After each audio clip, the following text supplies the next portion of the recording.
রুমিন ফারহানা তেরে গিয়ে আমাকে প্রথমে ধাক্কা দিয়ে আমাকে ফেলে দেয়, আমাকে কথা বলতে দেয় নাই, এবং তার যে গুন্ডা পান্ডা ছিল তারা আমাকে পায়ের নিচে ফেলে আমাকে পিষ্ট করে। সিসিটিভি চেক করলে আপনারা পাবেন, ফুটেজ দেখে এই রুমিন ফারহানা যে ন্যাক্কারজনক হামলা ঘটিয়েছে তার দৃষ্টান্তমূলক বিচার চাই, তাকে গ্রেপ্তার করতে হবে। আমি এখানে আমার কোনো ব্যক্তিগত কোনো স্বার্থে বা কোনো বিষয়ে আমি আসি নাই। আমি যখন এনসিপির দায়িত্বপ্রাপ্ত জায়গায় আমি কাজ করতেছি তখন আমার এলাকার মানুষজন, আপনারা জানেন যে বিজয়নগর উপজেলা এটি একটি নতুন উপজেলা। 2010 সালে এই উপজেলাতে অনেক বেশি বঞ্চিত হচ্ছে ওই এলাকার মানুষ। ওই এলাকাতে এখনো পর্যন্ত বাংলাদেশে একমাত্র উপজেলা যেখানে একটি সরকারি কলেজ নাই। তো এলাকার মানুষ আমাকে বলছে যে আপনি যেহেতু নেতৃত্বের জায়গায় আছেন, আমাদের মানুষের অধিকার নিয়ে আপনাকে কথা বলতে হবে। আমরা দেখেছি যে ব্রাহ্মণবাড়িয়ার 3 আসন সদর উপজেলা এবং বিজয়নগর উপজেলা নিয়ে গঠিত। এখানে রুমিন ফারহানা আমার বিজয়নগর উপজেলার 3টি ইউনিয়নকে কেটে তার নির্বাচনী এলাকা সরাইল আশুগঞ্জের সাথে অর্থাৎ ব্রাহ্মণবাড়িয়ার 2 আসনের সাথে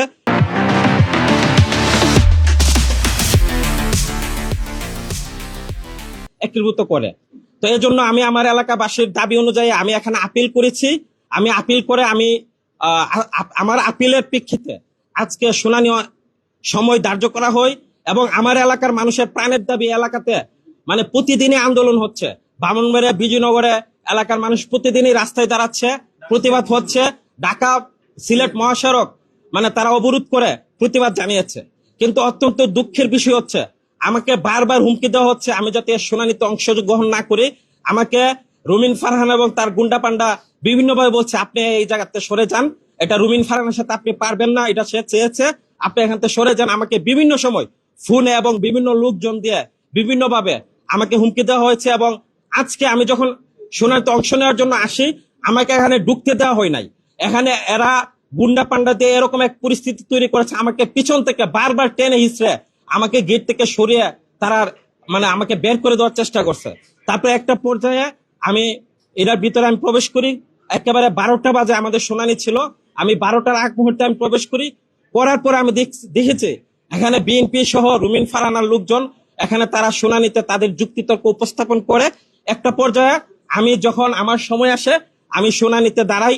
তো দাঁড়ানোর পরে আমাকে রুমিন ফারহানা তেরে গিয়ে আমাকে প্রথমে ধাক্কা দিয়ে আমাকে ফেলে দেয়, আমাকে কথা বলতে দেয় নাই, এবং তার যে গুন্ডা পান্ডা ছিল তারা আমাকে পায়ের নিচে ফেলে আমাকে পিষ্ট করে মানে আমাকে নির্মম ভাবে আমাকে তারা মারধর করে।